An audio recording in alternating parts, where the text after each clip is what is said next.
नमस्कार, स्वागत है। आप देख रहे हैं बक्सर ऑनलाइन न्यूज़ और मैं हूं आपके साथ गुलशन सिंह। कोरोना ने जिस तरह से पूरी दुनिया में आतंक मचा रखी है, लोग भय के माहौल में जीने को मजबूर हो चुके हैं।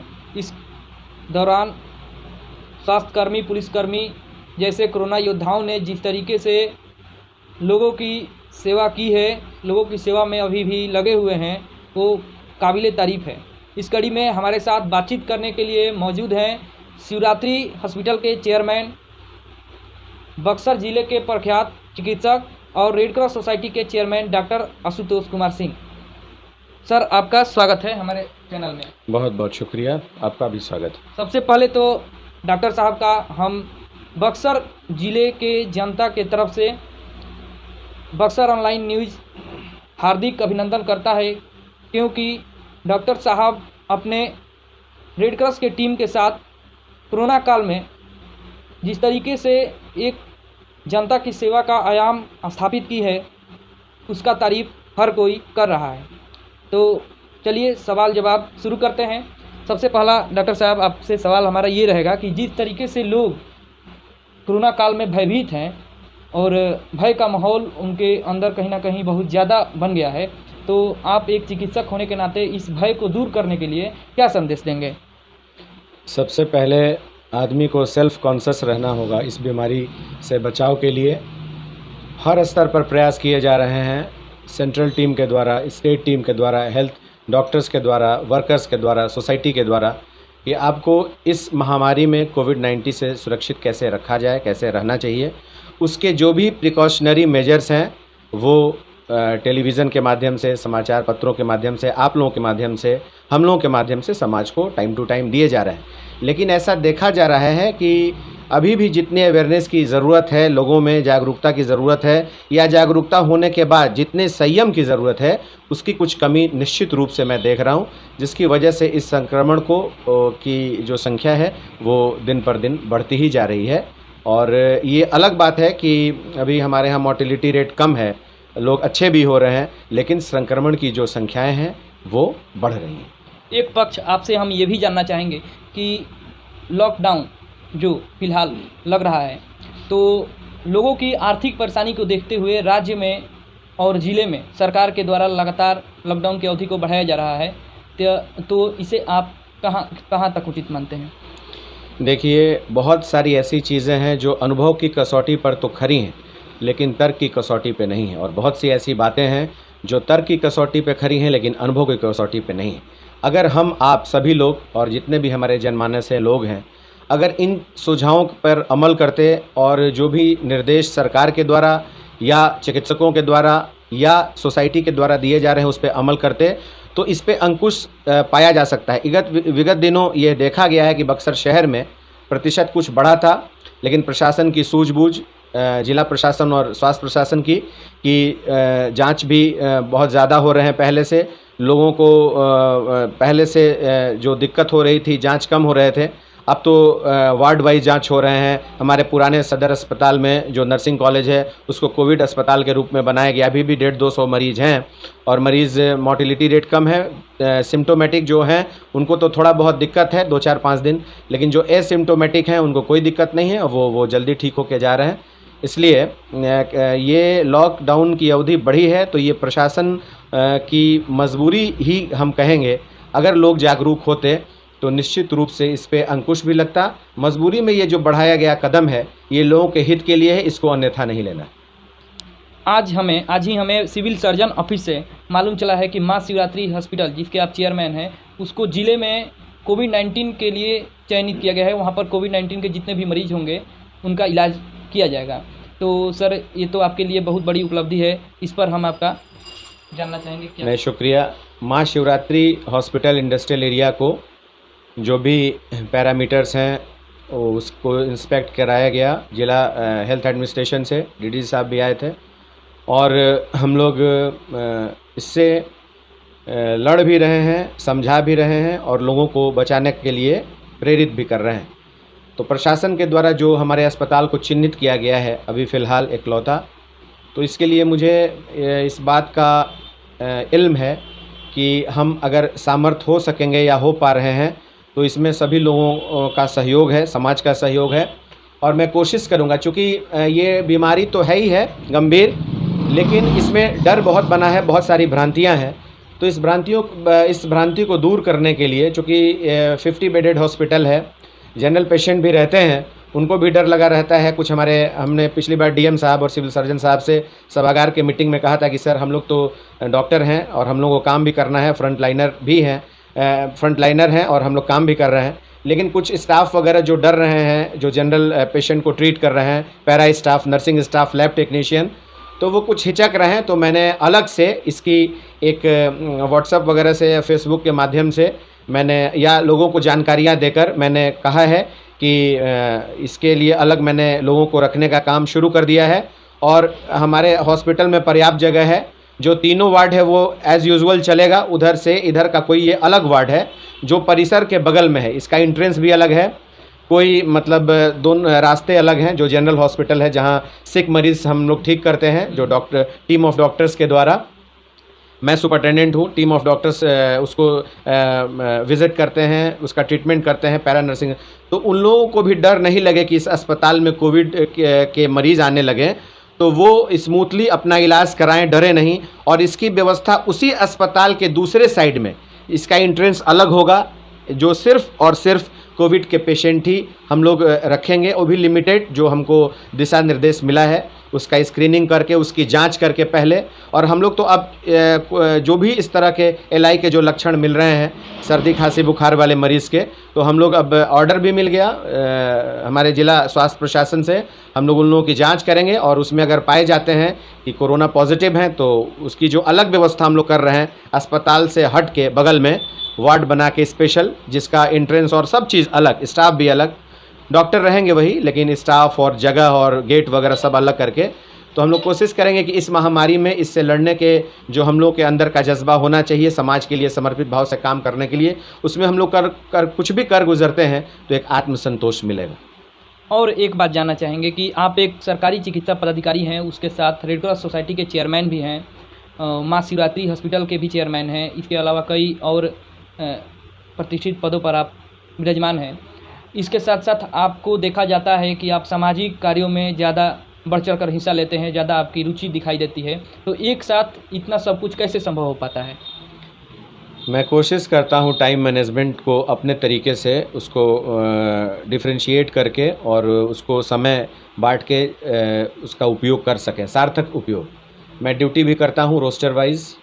बिहार लोक सेवा आयोग का मैं चिकित्सक हूँ। लोक सेवा आयोग से रेड क्रॉस का जो दायित्व मिला था 5 साल से, मैं कोशिश करता हूँ इसको इस समय, जबकि लोगों को ज़रूरतमंद को अनाज पहुँचाने हैं, उनकी चिकित्सीय परामर्श देने हैं, तो हम लोग जितने भी ब्लॉक हैं, लगभग 11-12 ब्लॉक हैं बक्सर में, 11 ब्लॉक हैं, 11 ब्लॉकों में सिस्टमेटिक अपने एग्जीक्यूटिव टीम, अपनी आपदा की टीम, अपने रेड क्रॉस के एक्टिव मेंबर की टीम, लोगों को हर सेक्टर में अलग अलग करके, अलग अलग गाड़ियों से जितना संभव मदद हुआ, जो हम लोगों को गवर्नर साहब से कुछ पैसे मिले थे और उसके अलावे जो हम लोगों को रेड क्रॉस स्टेट से जो पैसे मिले थे, उसके अलावे प्रशासन के द्वारा, जिला प्रशासन के द्वारा जो राशन सामग्रियाँ आई थी उसका लिस्टिंग करके और ज़रूरतमंद तक कैसे पहुँचे, जबकि वो पीक आवर था। शुरुआती दौर में लोग घर से नहीं निकलते थे, डरते थे, हम लोग घर भी मना किया जाता था कि प्रैक्टिस या ड्यूटी के अलावे मतलब हैट्रिक हो जाएगा,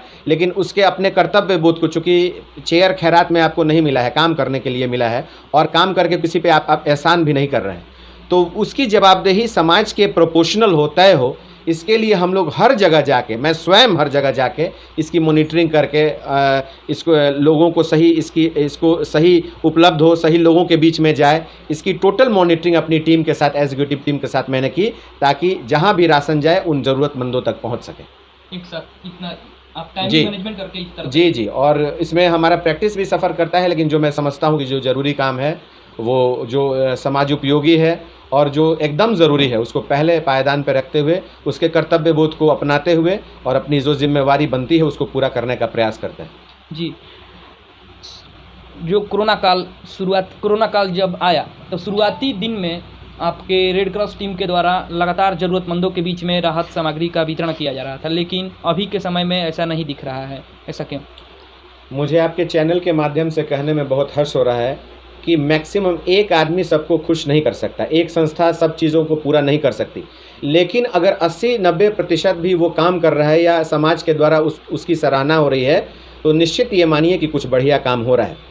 उस दरमियान जब लोग डरते थे, हम लोगों ने काम किया, राशन सामग्री लेके, कैंप लगा के, और जितने भी अवेयरनेस के हो सकते थे। बक्सर और डुमरांव की टीम मेरी, मैं कहना चाहूँगा डुमरांव के जो टीम आपदा की बनी, जिसमें रमेश जी सचिव वगैरह सब हमारे डुमरांव के, यहाँ के एग्जीक्यूटिव बोर्ड के सभी लोग, यहाँ भी सभी लोगों ने जितना हो सकता था वो उन्होंने मिलजुल कर काम किया, इसकी सराहना की गई।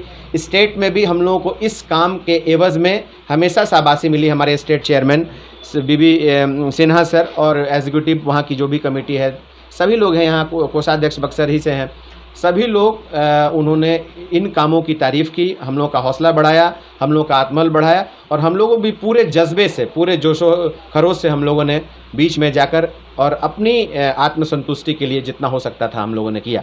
अभी इस समय जबकि इस पीक आवर में अगस्त में अनुमान भी था और ऐसा हो भी रहा है कि केसेस बढ़ रहे हैं, तो इसमें हम लोग सैनिटाइज़र, मास्क और बहुत सारे एनजीओज़ हैं, बहुत सारे समाजसेवी हैं, या बहुत सारे राजनीतिज्ञ को भी मैं बोल रहा हूँ, वो बोलते हैं कि यहाँ डुमरांव जाना है, चक्की जाना है, सहियार जाना है, चौसा जाना है, जो हमारे बॉर्डर एरिया के हैं, ब्रह्मपुर जाना है, बहुत सारे जगहों में, जो नाम अभी मैं ले रहा हूँ, जो नहीं ले रहा हूँ, उन जगहों पे जाकर 10,000 मास्क मैंने बंटवाए हैं। 10,000 मास्क मैंने माँ शिवरात्रि अस्पताल से बंटवाए हैं। करीब 4-5 हज़ार मास्क हमारे रेड क्रॉस से बटा है, और अनवरत ये हमारे क्लिनिक पे जो पुराने अस्पताल के सामने है, और माँ शिवरात्रि अस्पताल और रेड क्रॉस, कोई भी ऐसा आदमी नहीं आया उस काल में भी जब अनाज बंटते थे, और इस काल में भी जब मास्क, सैनिटाइज़र या साबुन, तो कोई हमारे यहाँ आया हो और वो खाली गया हो। इसका हम लोग प्रचार प्रसार नहीं करते, लेकिन आत्मसंतुष्टि जो मिलती है, तो अंदर जो संतोष की भावना आती है या जो संतोष की भावना जगती है, उसका मूल्यांकन कर पाना हमारे मतलब किसी के बस की बात नहीं है। ये खुशी का एक एहसास दिलाता है, जो कि अपने में हमारे अंदर के आत्मबल को बढ़ाता है। रेड क्रॉस के चेयरमैन हैं आप। रेड क्रॉस में अभी कोरोना काल के दौरान रक्तकोष की क्या स्थिति है? अभी हम लोग अच्छा आपने प्रश्न किया। पूरे बक्सर में एक ही ब्लड बैंक जिसको चलाया जा रहा है, और ब्लड की डोनर हमारे जो भी जाबाज़ हैं, जो भी संस्थान हैं, जो भी इंडिविजुअल करते हैं, वो बिना हिचक, बिना डरे, जो कोरोना काल के शुरुआती दौर से और अभी जो अगस्त चल रहा है, जब भी हम लोगों ने किसी के लिए बुलाया है, हमारी टीम ने किसी के लिए बुलाया है, वो बिना डरे, बिना हिचक के दिए हैं। हाँ, ये सही बात है कि जो हमारे बैंक ब्लड रहते थे बैंक में, तो वो हम लोग ओवरफ्लो रहता था, वो ओवरफ्लो नहीं है, प्रतिशत से कम हुआ है। लेकिन ऐसा नहीं हुआ है कि बहुत घटा हो। हम लोग देखते हैं कि अगर कम हो रहा है या घट रहा है, तो ऐसे सेवा संस्थानों से, ऐसे इंडिविजुअल लोगों से, ऐसे एनजीओ से, ऐसे बैंक वालों से, ऐसे समाजसेवी सहायता समूह वालों से हम लोग रिक्वेस्ट करते हैं, और वो कैंप या तो यहाँ आके करते हैं डोनेट, या अपने सेंटर पे अगर 15-20 लोग रहते हैं तो हम लोग वहाँ व्यवस्था करते हैं डॉक्टर की, लैब टेक्नीशियन की, और जितने इक्विपमेंट्स ज़रूरी हैं जाने के, वहाँ पूरी टीम जाती है फुल एफर्ट से। अगर नहीं कम रहते हैं, 4-5 रहते हैं या 10 से कम रहते हैं, तो हमारे रेड क्रॉस परिसर में ही पुराने जो सदर अस्पताल में है, यहाँ हम लोग ब्लड डोनेशन कराते हैं। कोशिश करते हैं कि किसी को जो ब्लड की मांग रखता हो, कोई भी अस्पताल, चाहे सदर, चाहे प्राइवेट, चाहे कोई भी रजिस्टर्ड डॉक्टर जो MBBS या BDS हो, तो उनको ब्लड की अगर आवश्यकता हो तो वो उपलब्ध रहे, वो खाली न जाए। अगर उसकी वो ब्लड अगर नहीं भी उपलब्ध रहता है, तो हम लोग समय लेकर आधा 1 घंटा वो टेक्नीशियन को बोलते हैं हम लोग कि वो जो डोनर रजिस्टर है, या जो हम लोग के यहाँ इम्पैनल्ड लोग हैं जिनका इम्पैनल्ड नेम है, उनको बुला के और वैसे हम लोग मुहैया कराते हैं। सर, एक बात और जानना चाहेंगे कि आप एक अनुभवी चिकित्सक हैं, तो इस अनुभवी चिकित्सक होने के नाते स्वास्थ्य और सेवा में आप ज़्यादा महत्वपूर्ण किसको मानते हैं? दोनों प्रोपोर्शनल है। जैसे पहले था, सब लोग जानते हैं, आप भी जानते होंगे, हेल्थ इज़ वेल्थ। स्वास्थ्य जो है, ये एक डॉक्टर का अपना काम ही करना बहुत बड़ा काम है। पूरे विश्व में आज भी मैं कहने में न हिचकूँगा और न मुझे कोई अतिशयोक्ति हो रही है कि पूरे विश्व में अभी अगर कोई बनना चाहता है तो वो डॉक्टर बनना चाहता है। पहला उसका +2 करने के बाद डॉक्टर, इंजीनियर। कुछ लोग रहते हैं जो कि शुरू से ही उनका एम्बिशन होता है कि सबसे जो कठिन एग्ज़ाम है IAS IPS भारतीय प्रशासनिक सेवा का, उसको हम टारगेट में रखें और वही मुझे बनना है। ऐसे विलक्षण प्रतिभा के लोग शुरू से ही ये प्रण लेते हैं। लेकिन अभी भी जो प्रतिशत है वो पूरे विश्व में और भारत में खासकर कि डॉक्टर बनने का, तो डॉक्टर का अपना काम ही बहुत बड़ा समाज सेवा है। अगर वो सही मायने में अपने तरीके से और जो अपने फुल एफर्ट से, फुल ट्रांसपेरेंसी से और बढ़िया तरीके से जिस विधा की उसने पढ़ाई की है, जिस चीज़ों की उन्होंने विशेषज्ञता ली है, अगर करते हैं तो इससे बड़ा कोई पावन धर्म नहीं है। और उसके अलावे भी समाज के लिए कुछ बढ़ चढ़ कर हिस्सा लेना, सोचना, समय देना या ज़रूरतमंद लोगों के बीच में सहायता पहुंचाना अगर होता है तो वही सेवा है। तो ये दोनों अन्योन्याश्रय संबंध है, स्वास्थ्य और सेवा। और जो भी स्वास्थ्य के अलावे सेवा भाव से समाज को कुछ देने का काम कर रहा है, उससे बड़ा व्यक्तित्व का बड़ा आदमी मैं किसी को नहीं मानता। अंत में हम आपसे जानना चाहेंगे कि कोरोना संक्रमण काल के दौरान इस संकट से गुजर रहे जिले वासियों के लिए आपकी संदेश क्या होगी? मैं रिक्वेस्ट कर रहा हूं अपने सभी ज़िले के जनपद वासियों से, ज़िले के सभी प्रबुद्धजनों से, सामान्य नागरिकों से, चाहे जिस क्षेत्र में भी हों, कि इसको अन्यथा न लें। ये सिम्टोमेटिक भी हो सकता है, एसिम्टोमेटिक में तो दिक्कत नहीं है, लेकिन अगर सिम्टोमेटिक हो गया तो उसकी परेशानी है। जो प्रिकॉशन बरतना है कि आप हमेशा हाथ अगर हमेशा ऐसे कर रहे हैं, छू रहे हैं, सैनिटाइज़ करिए, साबुन से धोइए, मास्क एकदम पहनिए और डिस्टेंस मेंटेन करिए। बहुत ज़रूरी हो तो घर से बाहर निकलिए, नहीं ज़रूरत हो तो एकदम मत निकलिए। रतन टाटा ने, बहुत सारे लोगों ने और बहुत सारे दार्शनिकों ने भी ये कहा है कि 2020 अपनी ज़िंदगी बचाने का है, अपने परिवार बचाने का है, अपना देश बचाने का है। परिवार, देश और ज़िंदगी बचती है तो मुनाफा, घाटा, बढ़ना, घटना, विकसित होना, विकासशील होना, ये अलग की चीज़ें हैं, अलग का पैमाइश है, अलग का पैमाना है। लेकिन अगर हम अपने को सेव करते हैं, अपने परिवार को सेव करते हैं, समाज को सेव करते हैं और राष्ट्र निर्माण में अपनी कोई भूमिका अदा करते हैं, तो निश्चित मानिए कि आप अपने सही नागरिक होने का कर्तव्य अदा करते हैं समाज में। सर, आप अपना कीमती समय हमारे चैनल को दिए, इसके लिए आपको हमारे चैनल की तरफ से बहुत बहुत धन्यवाद। आपको भी बहुत बहुत शुक्रिया।